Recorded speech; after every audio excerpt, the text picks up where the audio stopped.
Vous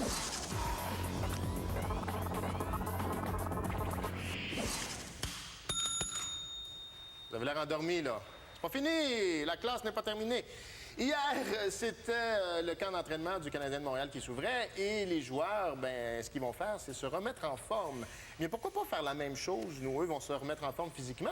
Nous, on pourrait peut-être se remettre en forme intellectuellement, nous qui sommes de retour au travail après les vacances ou à l'école, parce que c'est faisable. On peut, semble-t-il, entraîner son cerveau. Absolument. Bien oui, le New Scientist, d'ailleurs, a relevé 11 moyens, 11 trucs pouvant améliorer les performances du cerveau.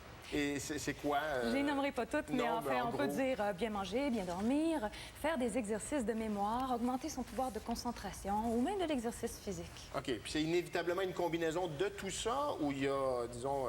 mettons que moi, j'ai pas beaucoup de temps là, d'apprendre à faire de la musique. Alors, si j'avais à choisir un ou deux trucs, ce serait quoi?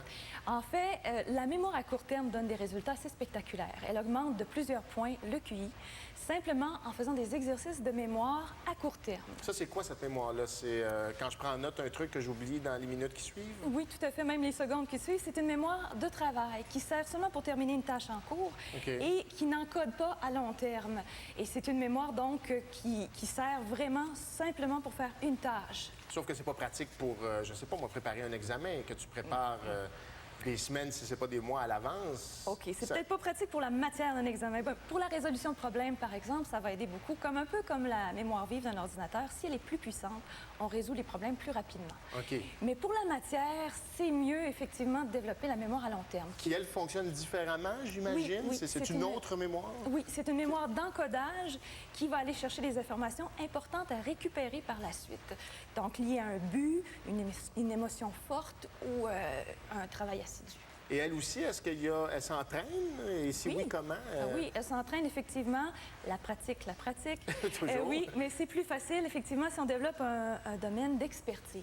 Comme par exemple, il y a le joueur d'échecs professionnel qui va repérer en 5 secondes la position des pièces sur un jeu en plein milieu d'une partie.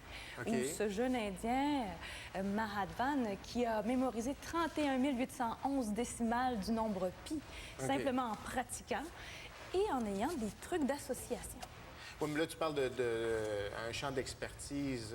Ça veut dire qu'elle est spécialisée, cette mémoire-là? C'est pas encore là, c'est pas pratique pour un étudiant. Si je commence mes études, je suis pas expert du tout dans le domaine en question. Mais en fait, on le devient avec la pratique. La raison est le fonctionnement de cette mémoire-là. C'est une mémoire qui fonctionne en consolidant les chemins dans le cerveau, les chemins entre neurones.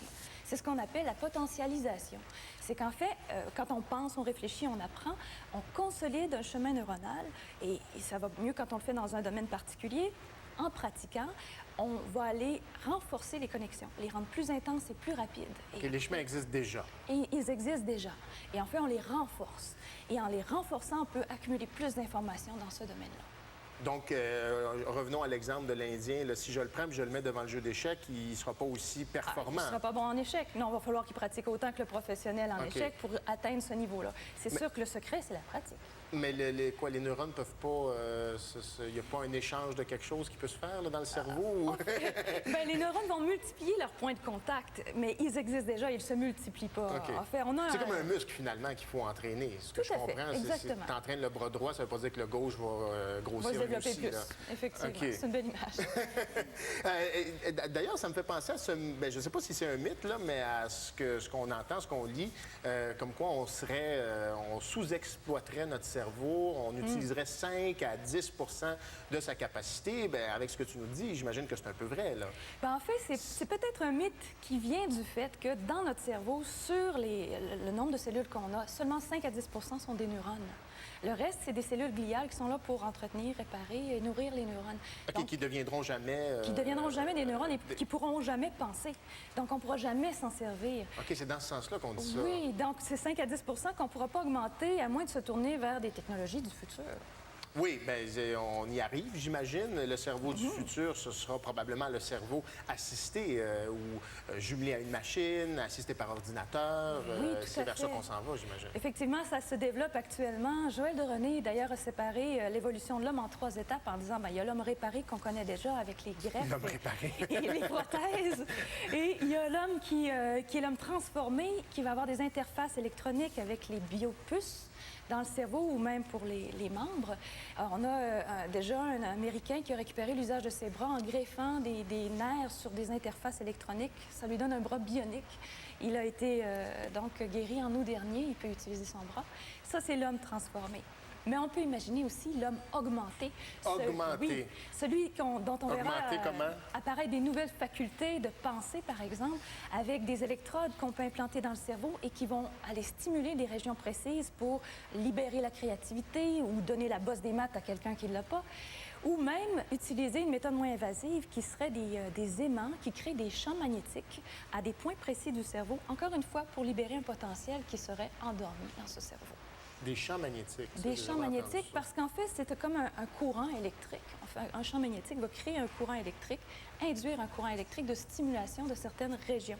Et OK. donc, en stimulant ces régions, on renforce encore une fois le contact entre neurones et on développe une nouvelle expertise qu'on ne possédait pas avant.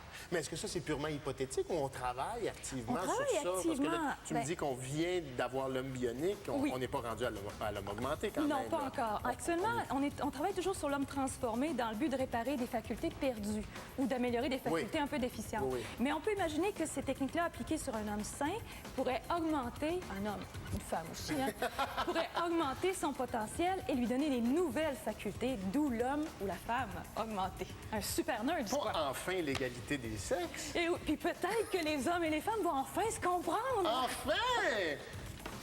Hey! Avez-vous entendu ça? C'est une bonne nouvelle. Ah oui, vous avez Bon, été Dieu, des ça vous bons excite? élèves. Oui. On a fait le tour, je crois, Oh, ma ben chère oui, sœur. oui, je Chantal, crois merci que beaucoup de toutes ça m'a ces fait informations et je vous souhaite un bon entraînement mental à tous à la maison. Merci, les élèves, vous avez été si gentils.